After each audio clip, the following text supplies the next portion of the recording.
Hello everyone, Muckluck Douglas Bartholomew Reginald Esquire the Fourth here with a TLDR guide to the Sunqua Peak Fractal and the 2 achievements you can complete on normal mode.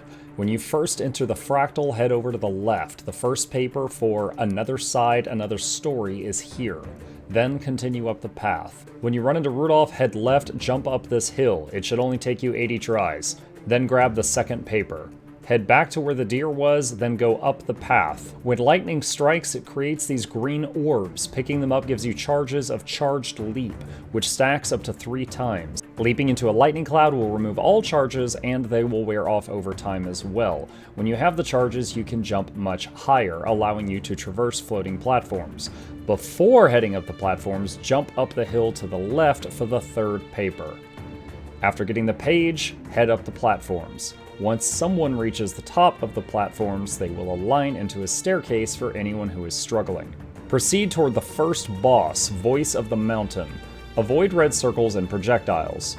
When this happens, pick up 3 orbs and leap into a lightning cloud to disarm it. Once all the clouds are disarmed, the boss will be interrupted and the fight continues.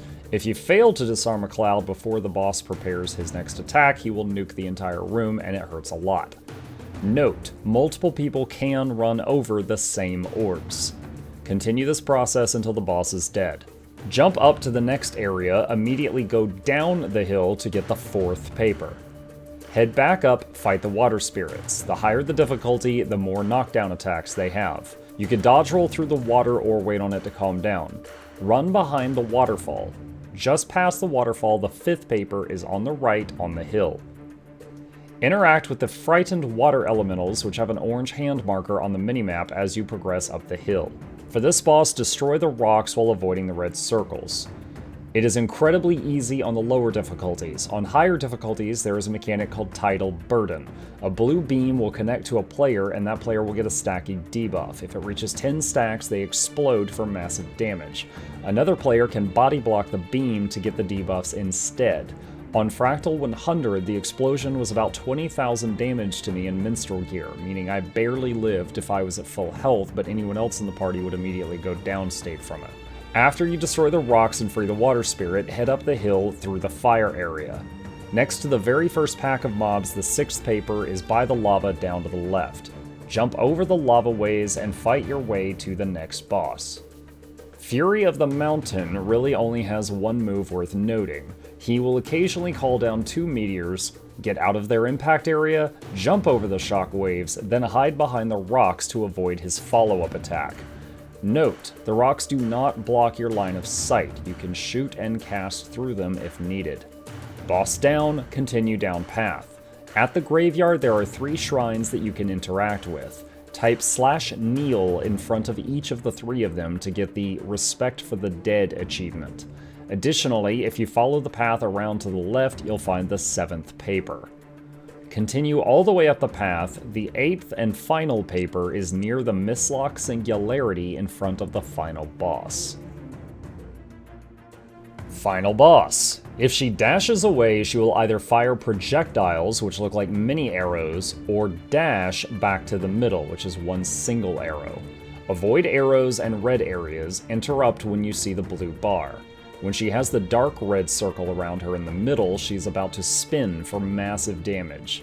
On higher difficulty settings, you will have to do the mechanic where you have to pick up 3 charges then jump into clouds that you did on the first boss, but there are more clouds this time. Each person should expect to have to disarm at least 2 clouds for this. Fire phase. Multiple meteors will come down just like the ones you saw earlier. Hide behind the last set of meteors. They are the only ones that will last long enough to block the follow-up attack. Remember, you can still shoot through them and continue doing DPS to the boss while behind the rock. Rinse and repeat until water phase. In water phase, stay together. Tidal Bargain is back. Juggle it so nobody gets 10 stacks. It is possible to revive people who are dead during this phase if needed. Once she is targetable, rinse and repeat until she's dead. On higher difficulties, the water phase will also include green circles that you have to stack for, and she will summon a cyclone around her on occasion. The cyclone will pull at you, shred you if you get too close, and reflects projectiles. There will also be lots of additional obvious things you need to dodge. And that's the summary of Sunqua Peak. If you enjoyed this video, please consider leaving a like for the YouTube algorithm, comment if you have any tips or tricks that I missed, and subscribe for more similar content. If you'd like to help support this channel, please consider bookmarking our Amazon Associate links in the description, or check out our Patreon to see if it is right for you. That's all for today. Happy mountain climbing!